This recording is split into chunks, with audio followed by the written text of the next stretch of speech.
Quick shout out to my Patreons who keep this channel going. You can join my Patreon down in the description below. What's up, guys, and welcome back to the channel. Today we're going to be reacting to the second episode of School Live. I keep saying School Live. I don't know if it's meant to be School Live. School Live makes more sense, but every review of stuff I've heard calls it School Live, so I'm just going to stick with School Live.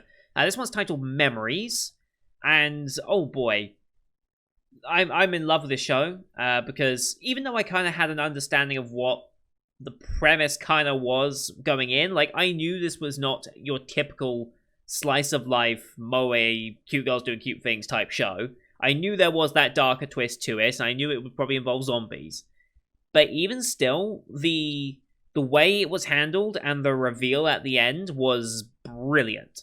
Because even though I read, yes, it would cost one of them their sanity, right?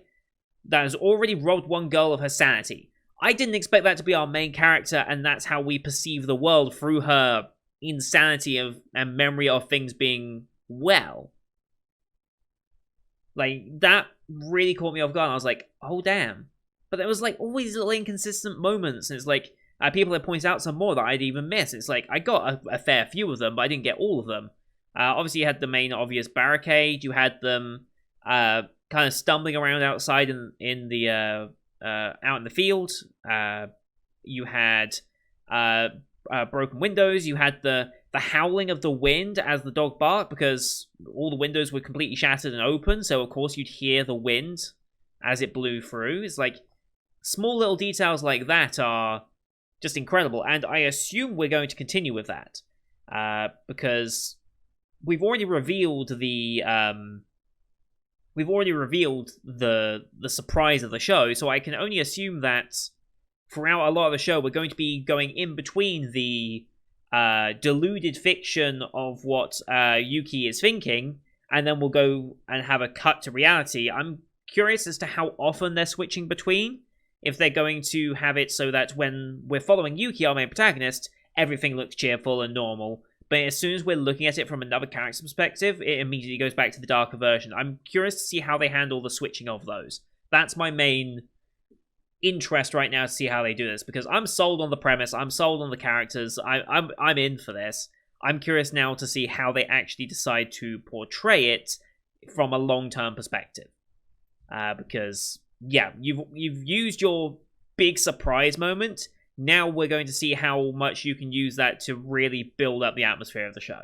So, anyway, we're going to get the second episode up here because I'm super curious to see where this goes. As per usual, these are time-based format reactions here on YouTube. If you want to see full picture-in-picture, you can go to my description below for the Patreon link.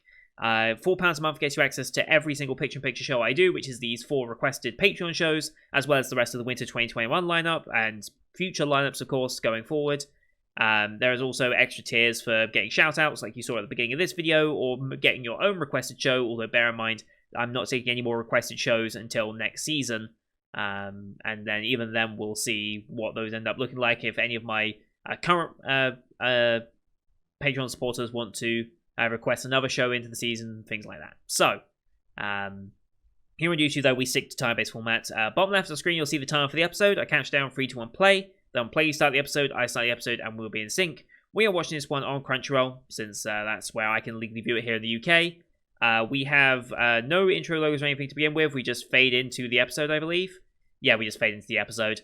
So, ooh, hello. Let's not do that. There we go. Yeah, you can use screen flash on my face, mic, to tell when the scene's transitioning, just like you saw there. That will give you a pretty good indication of where I am in the episode to help you sync up a bit more as well. So, with all that said, let's get into the second episode, shall we? In 3, 2, 1, play.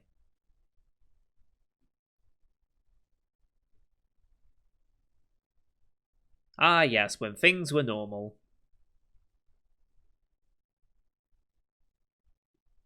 But... oh. Got a bit of a crush on Senpai, have we? Chasing a guy.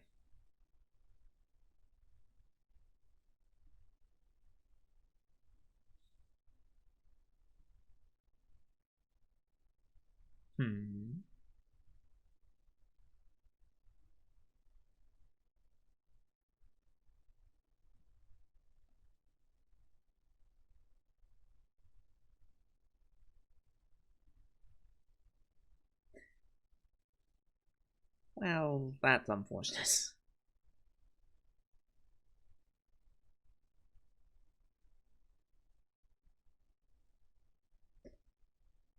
Oh boy. Yeah. Yeah. Senpai's noticed you, but not in the way you were hoping. Yep.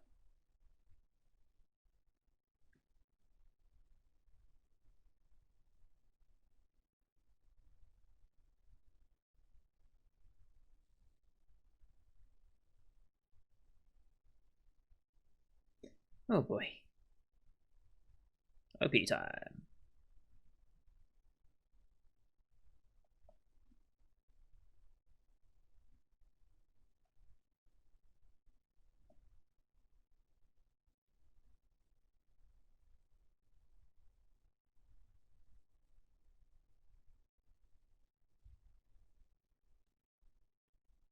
Such as just seeing the opening, I love it. Yeah, Madoka was like this as well, to be fair. Oh, but you actually have the zombies now visible. I don't think they were visible in the first version of the OP, were they? I can't remember.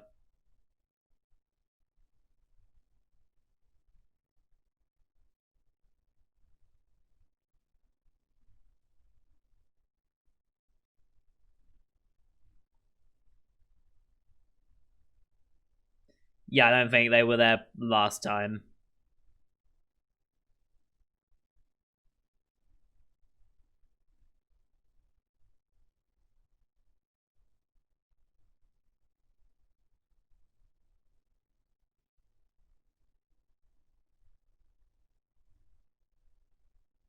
Yeah, I mean, like, with all the places being destroyed. I want to go back to that, actually, real quick. After the episode, obviously. Because when she was running through, I think everything was normal, but outside of her, everything was destroyed. I just want to double check that. I wasn't imagining that.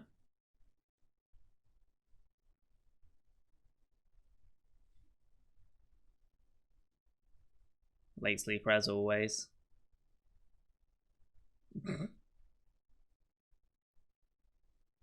20 past 8, okay. Definitely late.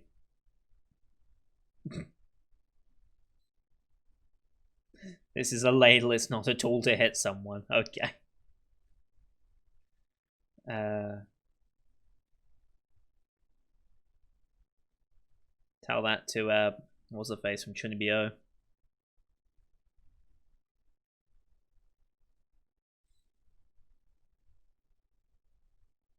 No, actually keep all the broken glass in this time.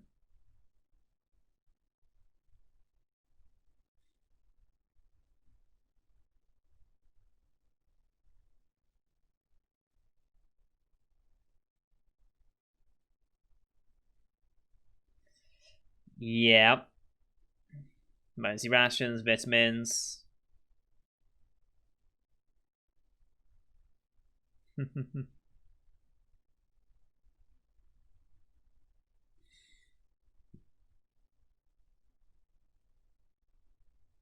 Poor sensei.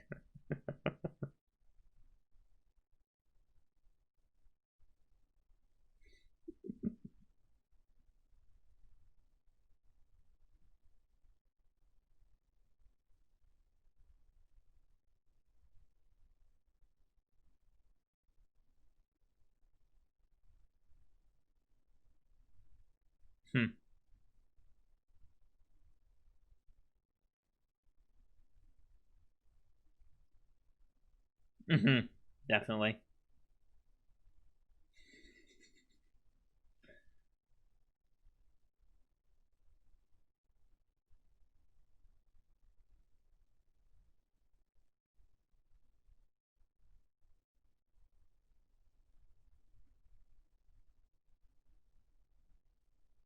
Mm-hmm.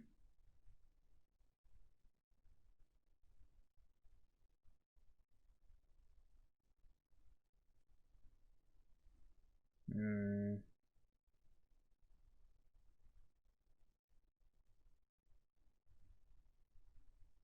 Okay.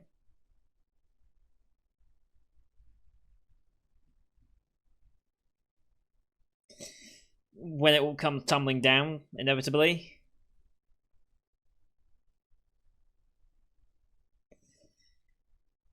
Yeah, it's about all they can do, really.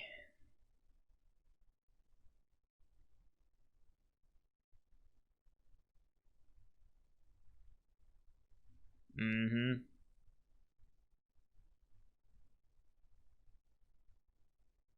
The hallway's deserted and cracked and everything.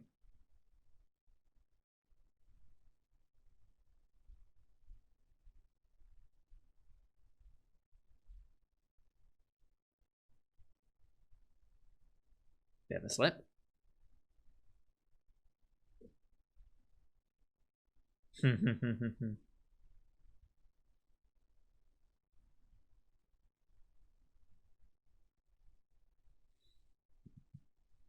So informal between them.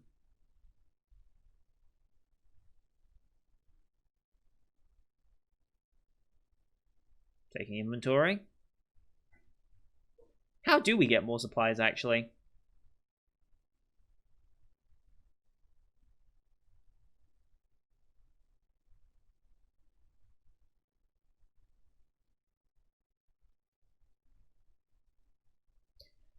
Yeah.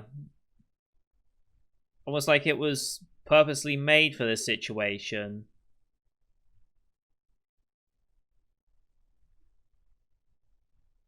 Hmm.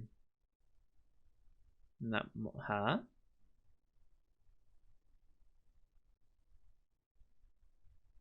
Huh? You fought so hard all by yourself in that mall. There were zombies outside the window there. Okay. I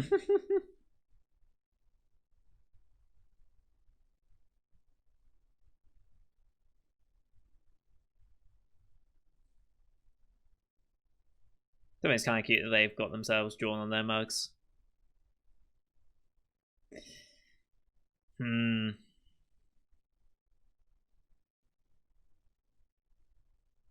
If it was just the city, depending on how long they've been there, I'd have thought something would have happened.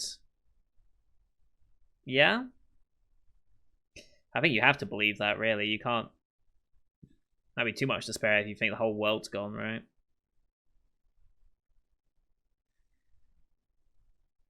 There's one. Of course, these are all classmates, right?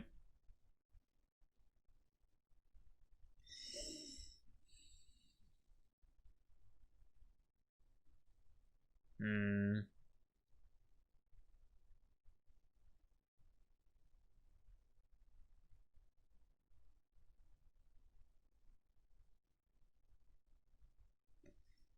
Oh boy.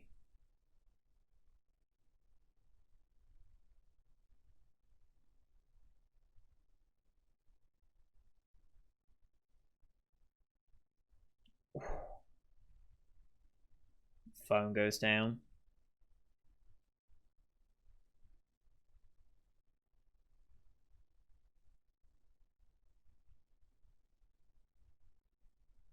Yep, the phone. Whose phone is it?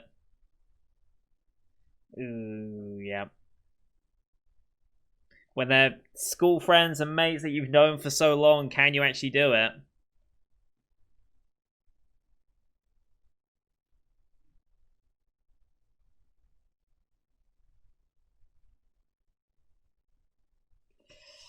Did she actually do it though?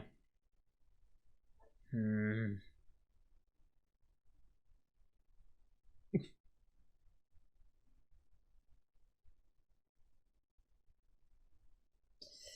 Well,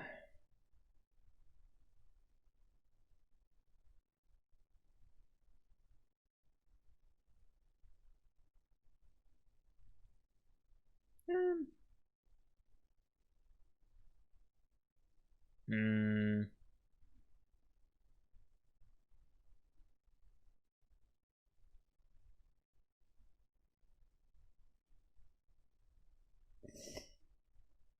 Test of courage. Okay. Little bits of blood flowing down. I guess she is capable of doing it.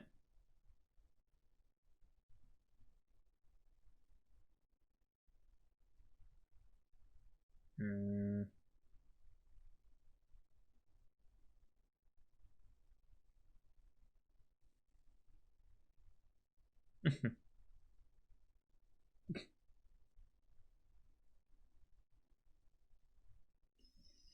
Oh boy. Crazy how they still chase after the ball and everything. Hmm. I wonder about that.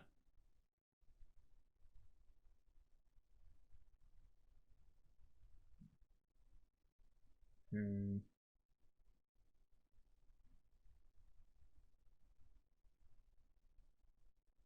Young boy. Okay.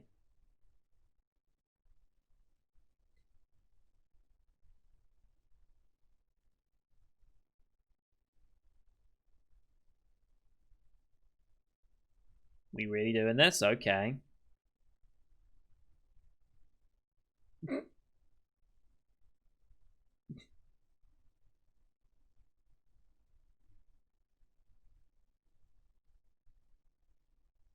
Seems incredibly risky, but I guess they're playing along with her for... Yeah.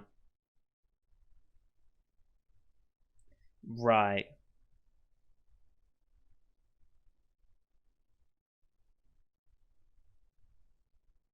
Okay. Oh, there's the body right there. Okay. Holding the phone.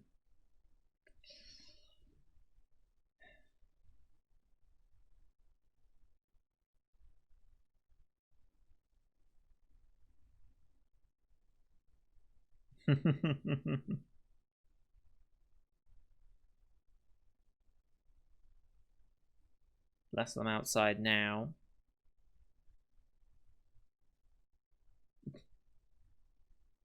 Blood there.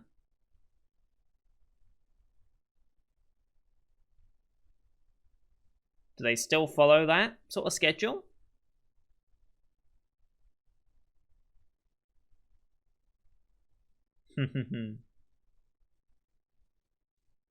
That's not what we're scared of.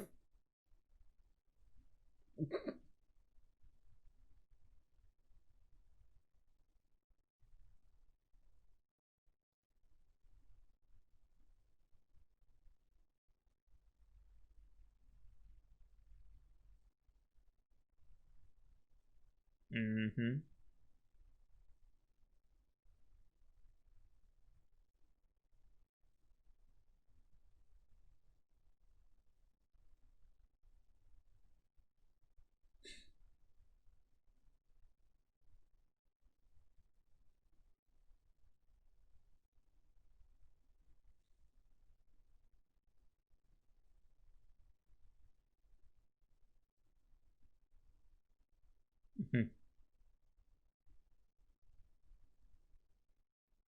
So,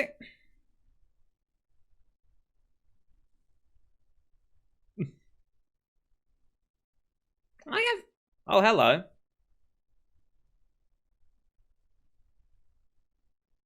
Oh, that's helpful.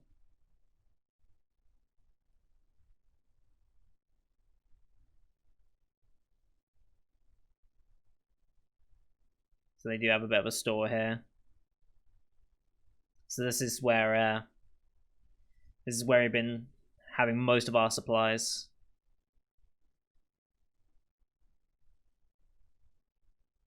Again, it feels like this school just has everything needed for this situation. A nummy stick? Okay.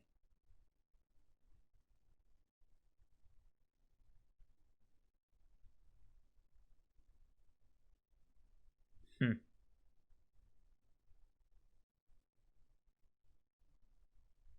Yep.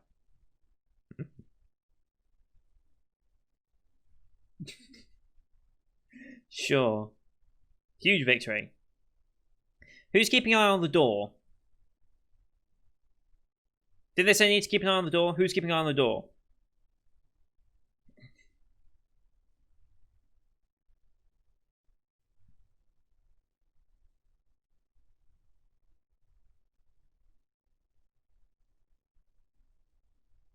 Sure.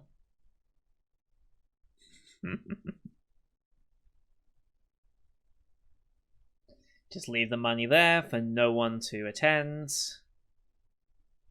All three of them start eating them.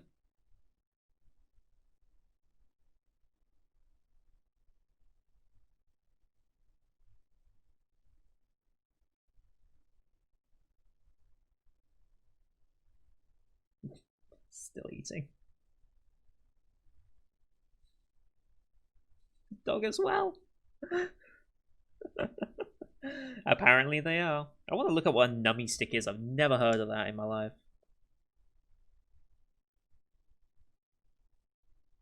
Hmm.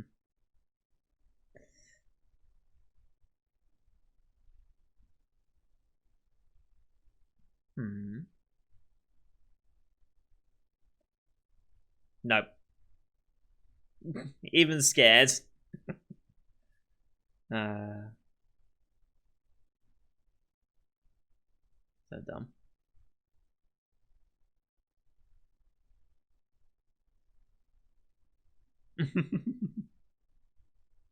I'll see what I can do. Okay.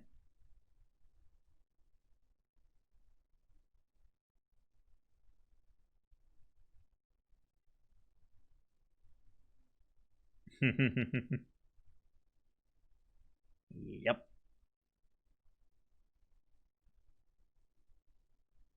Gonna be manga. Oh boy.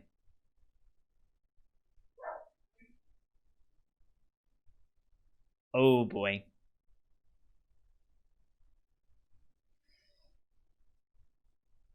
Please get out of here now.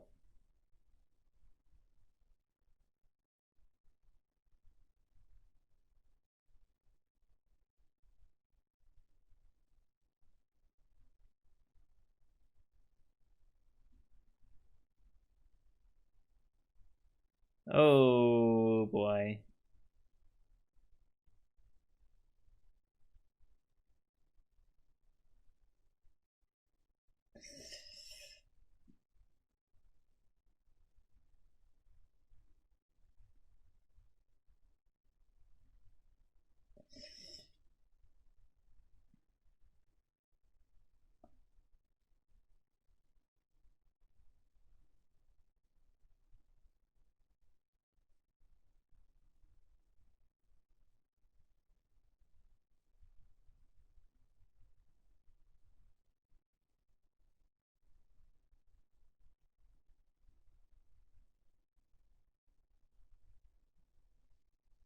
Mm-hmm.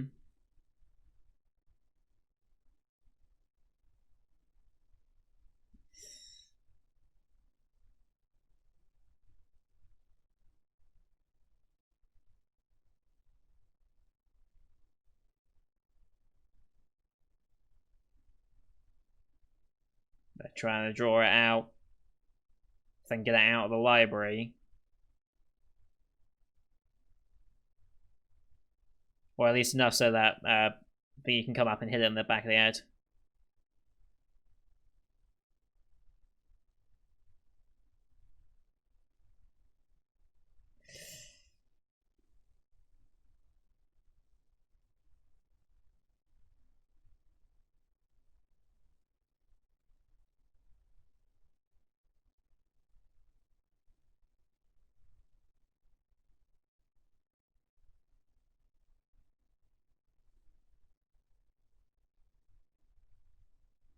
Was she? Hmm.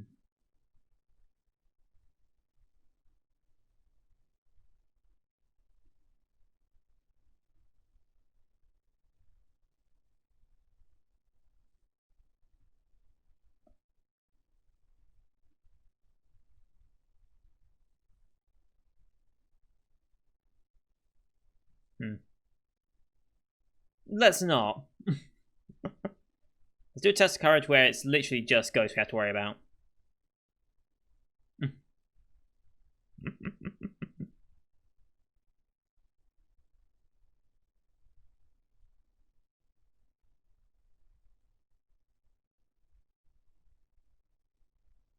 Hmm. Hmm.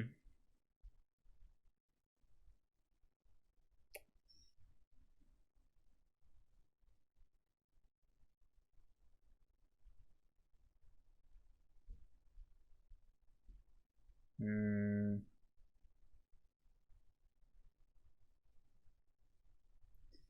Back to it.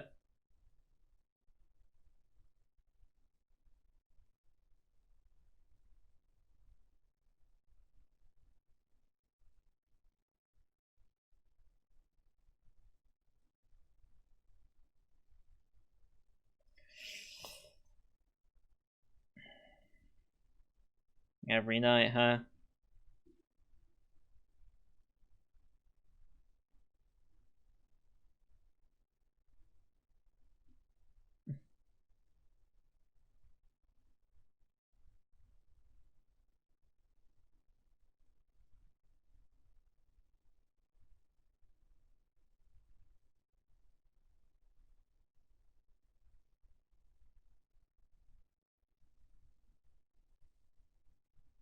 And ED time. Okay. I really like how they're mixing and matching all of this. Like going from the what the real world is to her delusion. I like how they're separating those and constantly switching. I really like it.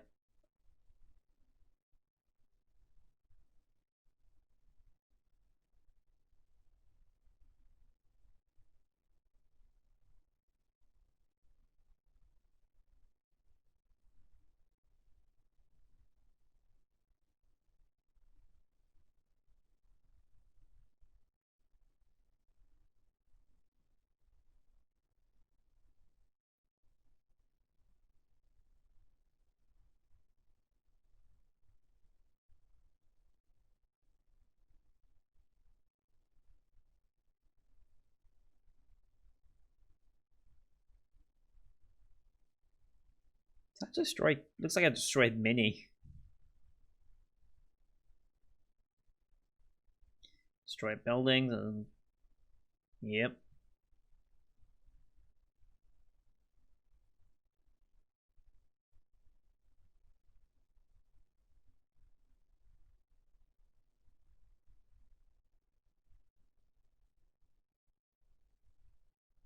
Alright. Next time.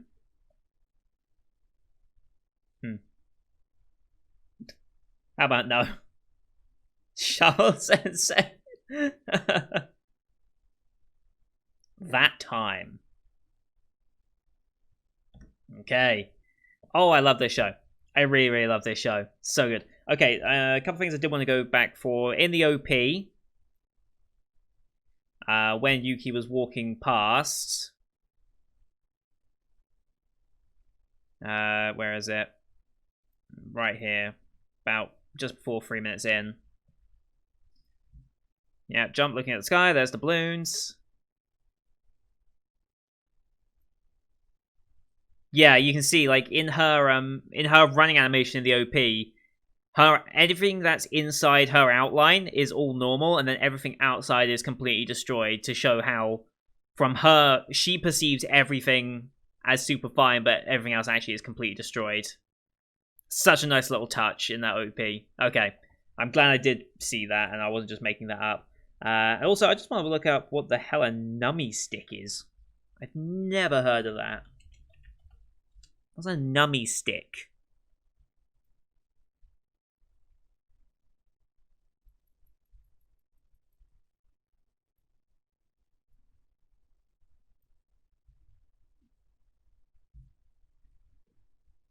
Is this it? The Amiibo corn pottage taste good stick? Is this it? Is that what a nummy stick is?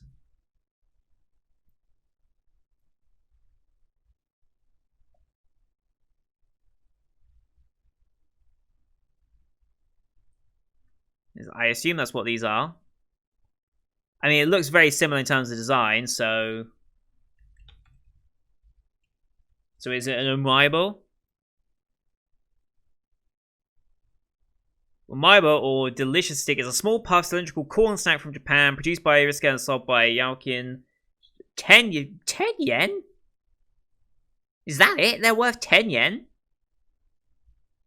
When was this article written? Or this Wikipedia entry written? Because they can't be 10 yen now.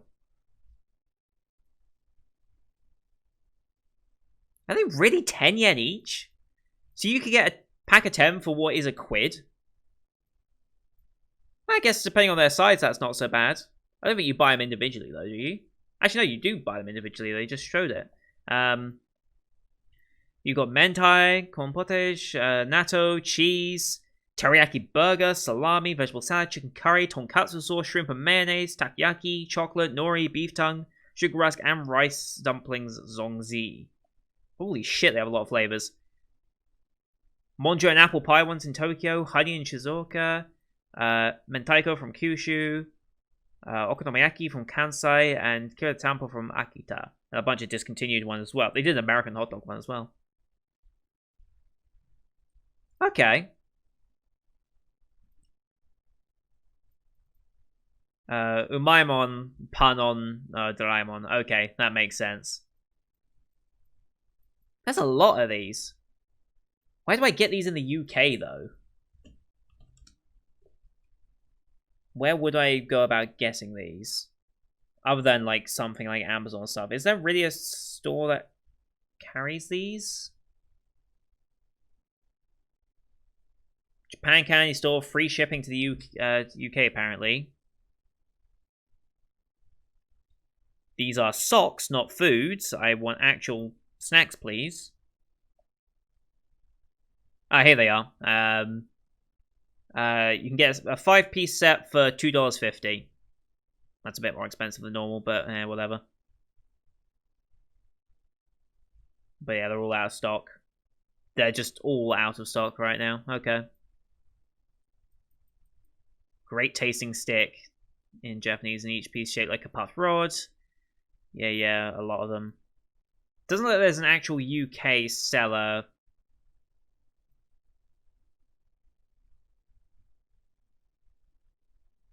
But you can get them shipped in.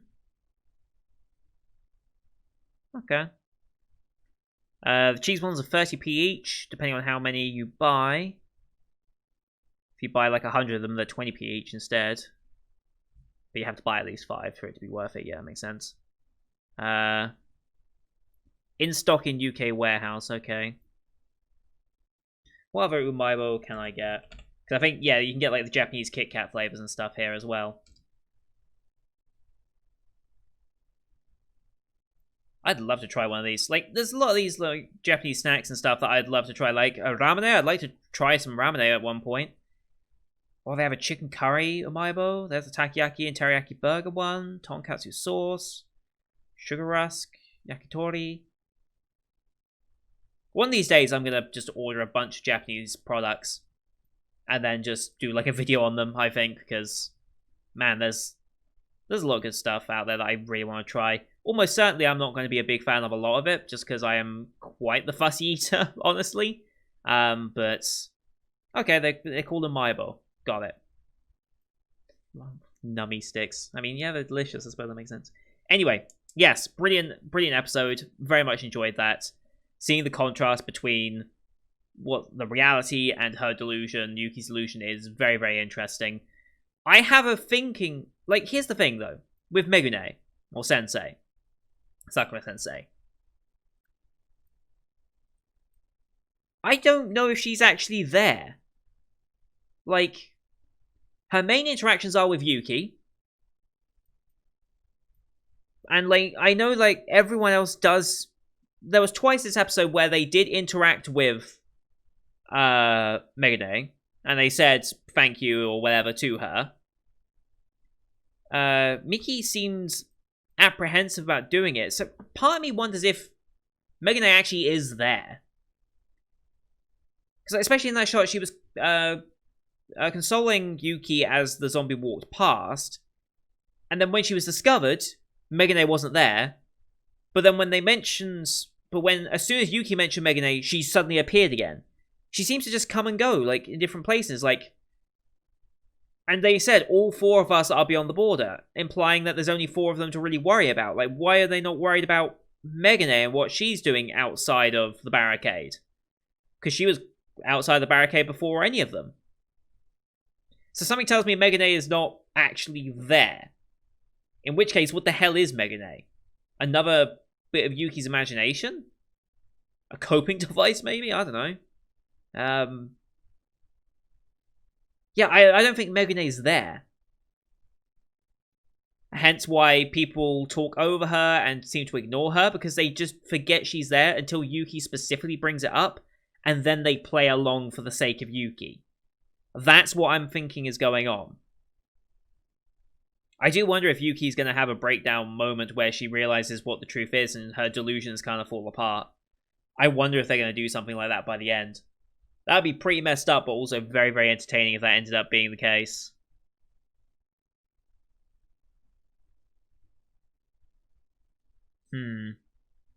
Interesting. I also find it interesting how the zombies work, because it seems like they're throwing out the idea that maybe they do maintain some level of their former lives in their conscious, hence why there's less of them at night as opposed to the day. But if they did remember their former lives, wouldn't there be more often them trying to get into the school to go to class? Like, if they were truly following their conscience and remembering their lives, wouldn't they be trying more often to get into the school through the barricades? So I don't think they do maintain much of their potential. I think they are just reacting based on the environmental stimuli that they are presented with. But yeah, it does seem interesting that there are visibly less of them at night. I wonder why. I wonder where they go at night.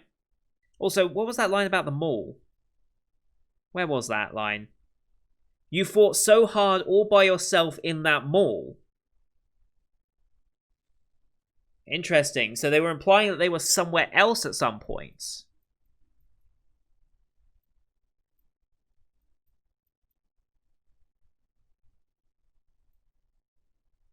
Maybe that's when it all went down. When it all went down, Miki was in the mall with Yuri, I'm going to guess, since she seems to know of it. And then they've fled back to the school. But again, why does this school have literally everything you could possibly need for this outbreak situation? They're growing their own food. They've got solar power for their own energy. They've got a school shop for all the other essential supplies that you can't grow yourself, like medicine and cleaning equipment. Why does this school have everything you could possibly want from it? Like, unless that's just typical Japanese schools, but I don't think that's the case. I don't think all Japanese schools have this level of, like, preparation for a potential outbreak. I don't know, it's just, something seems a little off about that. Like, I don't know if I'm just thinking too much into what's going on with the school, but it almost feels like, hang on, why is this school so well outfitted? You know what I mean? So, I wonder. Maybe it's just for the sake of convenience, so that the writer doesn't have to explain how they all get their food and have electricity and stuff to keep the illusion up. Maybe that's just why this school has everything, just for plot convenience. Maybe there is an actual plot-related reason why the school has everything. I don't know. Maybe the outbreak was known, and this was all in prep work to ensure that those that survived had an option. Who knows? Who knows? But yeah, I really love this show. It's got me thinking so much, and it's very well portrayed. Even knowing what this show is, it was a surprise, and I'm very excited to continue on with this one. So thank you everyone for watching. I hope you enjoyed this one as per usual. Leave a like if you did, as it helps grow the channel, as do your comments what you thought of the episode. Don't forget to hit subscribe as well to see next week's episode, which will be back on its normal time slot of Wednesdays, right? Wednesdays? Yep, it'll be back on normal time slot of Wednesdays, maybe being pushed back to Thursdays, depending on whether I have a particularly busy Wednesday or not in real life. It's just dependent on that more than anything. But hopefully it should be back on its normal days. And don't forget to hit subscribe as well for the rest of the Winter 2021 season, including other Patreon requested shows, which we're about to get into now with a brand new one. So stay tuned for that. Thank you everyone for watching. Until next time, see you guys later.